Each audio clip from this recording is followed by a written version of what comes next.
Ann Bassett, May 12, 1878 – May 8, 1956, also known as Queen Ann Bassett, was a prominent female rancher of the Old West, and with her sister Josie Bassett, was an associate of outlaws, particularly Butch Cassidy's Wild Bunch. Early life. Bassett was born to Herb Bassett and Elizabeth Chamberlain Bassett near Browns Park, Colorado, but grew up in Utah, the second of two daughters. Her sister Josie was born in 1874. Herb Bassett was 20 years senior to his wife Elizabeth Chamberlain Bassett, and the couple moved to Browns Park sometime around the earlier part of 1888. Herb Bassett had a profitable cattle ranch which straddled Utah, Wyoming, and Colorado. He often did business with notable outlaws of the era such as Butch Cassidy, Harvey Kid Curry Logan, and Black Jack Ketchum, selling them horses and beef for supplies. The park, as Browns Park is known, had been a haven for outlaws long before Butch and the boys started running stolen livestock through there. For decades stolen horse flesh was trailed through the park to thriving mining communities in eastern Colorado. Both Ann and Josie Bassett were attractive young women, well taught by their father in the arts of horse riding, roping, and shooting. Both were educated early on in prominent boarding schools, were intelligent and articulate in their speech, but chose to return to the life of ranching. Many accounts state the sisters always preferred cowboying to being a lady. By the time Ann Bassett was 15, she had become involved romantically with Butch Cassidy. Her sister Josie was involved with Elsie Lay. Outlaws Ben Kilpatrick and Will News Carver, who were both later members of the Wild Bunch gang, also dated the sisters. These associations were what first exposed Bassett to outlaws. Association with outlaws. In 1896, several wealthy cattle barons in the area made attempts to purchase the Bassett Ranch from the Bassetts. When the Bassetts refused, the barons began to rustle their cattle. Ann and her sister Josie, in turn, rustled cattle from them. This led to a feud, and resulted in the cattlemen bringing in killer-for-hire Tom Horn to deal with what the cattlemen deemed to be criminals. Horn eliminated several known rustlers during that time but took no action against the Bassetts. While he also killed two rustlers in 1900, Esam Dart and Matt Rash, a sandy-haired Texas cowboy, who were known to be associated with the Bassett family, this was unrelated to the Bassett conflict with their neighbors. By 1896, Josie Bassett was heavily involved in a relationship with Elsie Lay, Cassidy's closest friend. Josie had also become involved with Cassidy shortly after his release from an 18-month prison sentence, during which time Ann was involved with Ben Kilpatrick.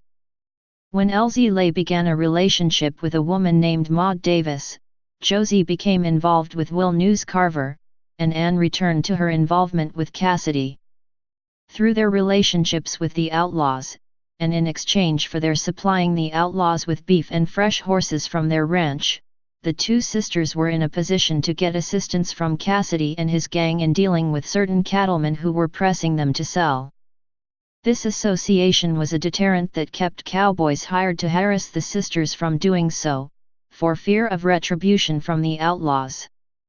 There was a report that Kid Curry, the most feared member of the Wild Bunch gang, once paid a visit to several cowboys known to be employed by the cattlemen, warning them to leave the Bassetts alone. That cannot be confirmed, but although the problems with the Wealthy Cattlemen's Association continued well into 1902, by late 1899 the problems were rare, and there was little pressure placed on the sisters to sell their ranch. Despite the seemingly constant changes in romantic partners by both the Bassett sisters and the gang members, there is no report of there being any animosity as a result of this. Although both sisters were taking part in the fight against the powerful cattlemen's associations, it was Ann that became better known, with newspapers as well as friends dubbing her Queen Ann Bassett. In early 1897, Bassett joined Cassidy at Robber's Roost. Lay, having ended his relationship with Josie Bassett, joined them with his girlfriend and future wife Maud Davis. According to reports of the day, Bassett and Davis were two of only 5 women ever allowed into the Robber's Roost hideout, the other 3 being Josie Bassett, the Sundance Kid's girlfriend Etta Place, and Wild Bunch gang member Laura Bullion. By April 1897, the 2 women were sent home so Cassidy and his gang could concentrate on their next robbery. Cassidy would continue his romantic involvement with Bassett off and on for another 4 years, seeing her whenever he was near her ranch. The total length of their relationship was around 7 years, but was interrupted often with his being away, and for an 18-month period when he was in prison starting in 1894, during which time she was involved with Ben Kilpatrick. By 1903 Bassett had married a rancher by the name of Hiram High Henry Bernard. Shortly after the marriage, she was arrested for cattle rustling. She stood trial, but was acquitted and released. The marriage lasted 6 years, ending in divorce, with Bernard helping Bassett and her sister Josie in maintaining their ranch. By 1904, most of the outlaws associated with the Bassett girls were either dead or had been captured by lawmen. Ann Bassett never saw Cassidy again after he first departed for South America. Several other outlaws from lesser-known gangs drifted in and out of the ranch, usually visiting only to obtain beef or fresh horses, and have a place to stay for a few days. Lay reportedly visited the ranch again in 1906, shortly after his release from prison, before moving on to California where he lived out the remainder of his life as a respectable businessman. Herb Bassett died on July 30, 1918. Later life. Ann Bassett remarried in 1928 to cattleman Frank Willis. The couple remained in Utah, where they maintained a ranch. She remained there for the rest of her life. Willis reportedly loved her dearly, and the two worked closely together in their business. Before she died, she requested that she be cremated, and that her remains be spread across her hometown in northern Utah. However, Willis is alleged to have grieved greatly over her death, and was unable to complete that task, keeping her ashes in his car for the remainder of his life. When he died in 1963, friends and family were the ones who buried her ashes in an undisclosed area in Browns Park. Alleged Ann Bassett-Etta Place connection. Ann Bassett and Etta Place, the girlfriend of the Sundance Kid, have often been alleged to have been the same person. There is strong evidence for both arguments. According to this speculation, Bassett led a double life, dating Cassidy as Ann Bassett, and dating the Sundance Kid as Etta Place. Reports by the Pinkerton National Detective Agency provide almost identical descriptions of both women, describing them as having classic good looks, articulate speech and intelligence, the same hair color, as being good with a rifle and riding a horse, and as being very promiscuous for the period, with both having taken several lovers in a period when one did not generally have lovers at all. This would mean that at some point she was involved with both outlaws at the same time, apparently with their full knowledge, but by 1900, when in their company, she simply went by the name of Etta Place. Place mysteriously disappears from all public records in 1909, not long after the death of the Sundance Kid.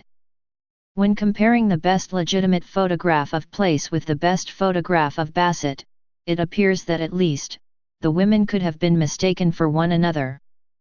Both are pretty, with similar facial features, hair color, and physical build. Michael Rutter's book Bad Girls details how Bassett often faked a New England accent in order to appear more cultured. Similarly, Place was said to have indicated that she was from the East Coast, though she never revealed an exact location. Stronger evidence comes from Dr. Thomas G. Kyle of the Computer Research Group at Los Alamos National Laboratory, who has previously performed many such comparisons for government intelligence agencies. He conducted a series of tests on photographs of Etta Place and Ann Bassett. Their features matched and both had the same scar or cowlick at the top of their forehead. He concluded that there could be no reasonable doubt that they were the same person. Author and researcher Doris Karen Burton indicates in her 1992 book Queen Ann Bassett, alias Etta Place, that when Bassett is absent from historical records, Place is actively traveling with Cassidy and the Sundance Kid / Harry Longabout, and when Place is absent from historical records, Bassett is visible. However, Burton did not account for documented instances showing Bassett to have been in the United States at the same time that Etta Place was known to have been in South America. While Place was in South America with Cassidy and Longabout in 1903, Bassett was under arrest for cattle rustling in Utah. Furthermore, she was also recently married. On the other hand, Place had departed for South America with Longabout in August 1902, not to return to the United States, specifically New York City, until the summer of 1904. During that time, Bassett was married, incarcerated, tried, and released over a span of several months in 1903.